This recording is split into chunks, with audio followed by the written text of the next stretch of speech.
After 20 Years by O.Henry. The policeman on the beat moved up the avenue impressively. The impressiveness was habitual and not for show, for spectators were few. The time was barely 10 o'clock at night, but chilly gusts of wind with the taste of rain in them had well nigh de-peopled the streets, trying doors as he went, twirling his club with many intricate and artful movements, turning now and then to cast his watchful eye adown the pacific thoroughfare. The officer, with his stalwart form and slight swagger, made a fine picture of the guardian of the peace. The vicinity was one that kept early hours. Now and then you might see the lights of cigar store or of an all-night lunch counter, but the majority of the door belonged to business places that had long since been closed. When about midway of a certain block, the policeman suddenly slowed his walk. In the doorway of a darkened hardware store, a man leaned, with an unlit cigar in his mouth. As the policeman walked up to him, the man spoke up quickly. It's all right, officer.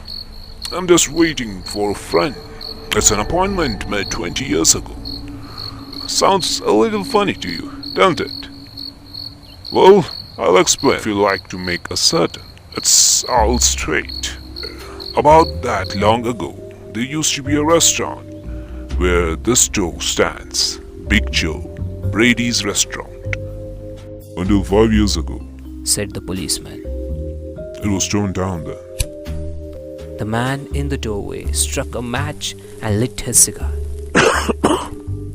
The light showed a pale, square-jawed face with keen eyes and a little white scar near his right eyebrow. His scarf pin was a large diamond, oddly set. 20 years ago, tonight, I dined here at Big Joe's Brady's with Jimmy Wells, my best chum and the finest chap in the world. He and I were raised here in New York, just like two brothers, together. I was 18 and Jimmy was 20. The next morning, I was to start for the West to make my fortune. You couldn't have dragged Jimmy out of New York. He thought it was the only place on earth. Well, we agreed that night that we would meet here again exactly 20 years from the date and time. No matter what our conditions might be, or from what distance we might have to come, we figured that in 20 years, each of us ought to have our destiny worked out and our fortunes made, whatever they were going to be. It sounds pretty interesting, said the policeman. Rather a long time between mates, though, it seems to me. Haven't you heard from your friend since he left? Well, yeah, for a time we corresponded, said the other. But after a year or two, we lost the track of each other. You see, the West is a pretty big proposition, and I kept hustling around over it pretty lively. But I know Jimmy will meet me here if he's alive, for he always was the truest, stanchest old chap in the world. He'll never forget. I came 1,000 miles to stand in this store tonight, and it's worth it if my old partner turns up. The waiting man pulled out a handsome watch, the lids of it set with small diamonds. 3 minutes to 10, he announced. It was exactly 10 o'clock when we parted, here at the restaurant door.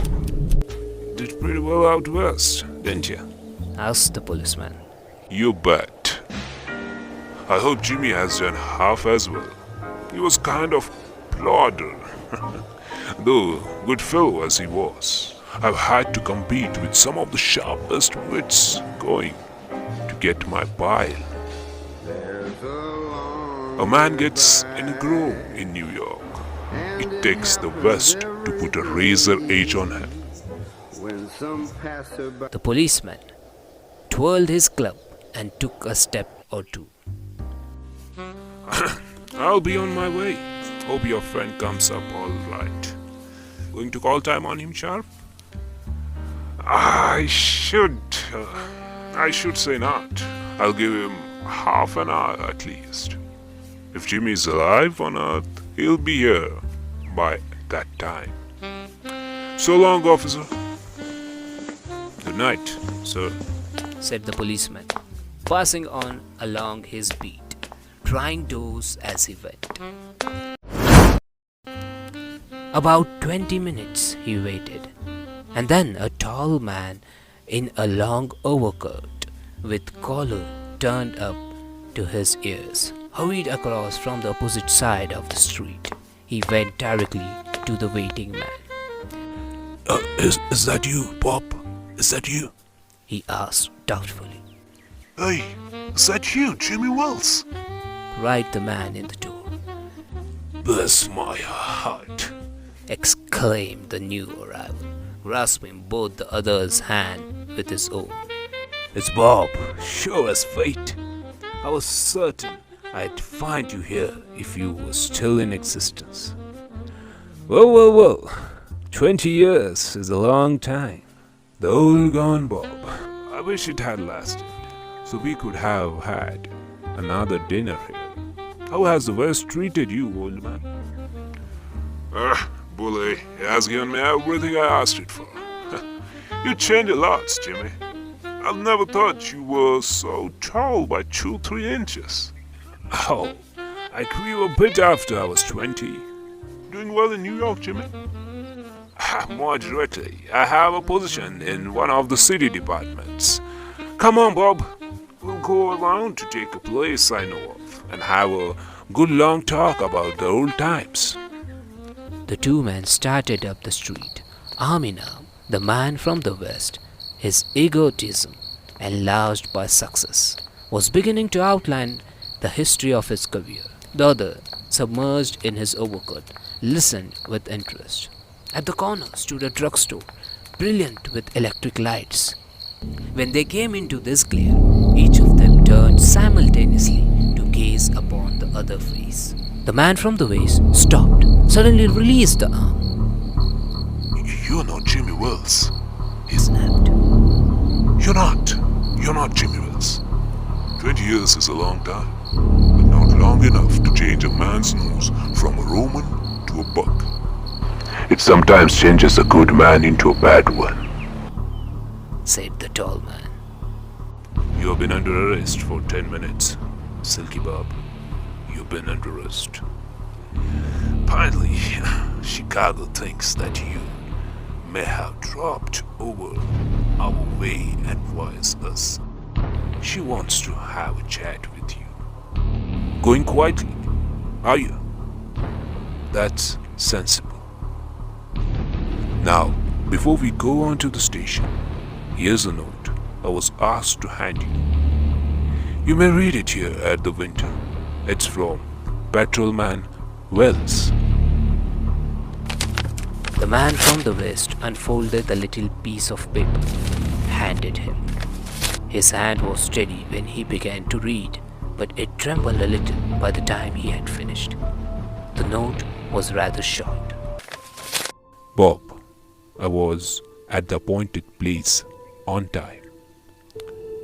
When you struck the match to light your cigar, I saw it was the face of the man wanted in Chicago.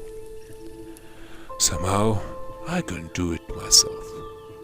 So I went around and got a plainclothes man to do the job. Jimmy.